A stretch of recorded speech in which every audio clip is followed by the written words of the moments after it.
વડોદરા મહાનગરપાલિકા દ્વારા ચોમાસા પૂર્વે પ્રી મોન્સૂન કામગીરીની અધિકારીઓએ મુલાકાત લીધી હતી। વડોદરા મ્યુનિસિપલ કોર્પોરેશન દ્વારા દર વર્ષની માફક ચોમાસા પૂર્વે વૃક્ષોની જોખમી ડાળીઓ કપાવી વરસાદી ઘાસની સફાઈ, વરસાદી ગટરોની ચેમ્બરોની સાફ સફાઈ શરૂ કરી દેવામાં આવી છે। શહેરમાં જાહેર માર્ગો પરના વૃક્ષોને જોખમી ડાળીઓ કાપવાની અને ટ્રીમિંગ કરવાની કામગીરી હાલ ચાલી રહી છે। જોકે આ કામગીરી આમ તો રૂટીન હોય છે, પરંતુ ચોમાસા પૂર્વે તેના પર વધુ ધ્યાન કેન્દ્રિત કરવામાં આવે છે। ત્યારે સ્થાયી સમિતિના ચેરમેન ડોક્ટર શીતલ મિસ્ત્રી અને પાલિકાના અધિકારીઓ દ્વારા વડોદરા શહેરમાં આવેલ કાંસોની મુલાકાત લીધી હતી।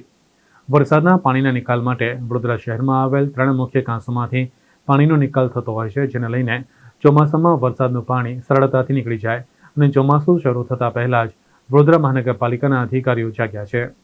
મત્સ્યાકાશ, ભૂખીકાશ એની પણ સાફ સફાઈ કરવાની સૂચના આપી દેવામાં આવી છે। અલગ અલગ ઝોનમાં વરસાદી ગટર અને જે સુએજ છે એ તમામના મેનહોલની સાફ સફાઈ કરવી, લાઇનોની સાફ સફાઈ કરવી।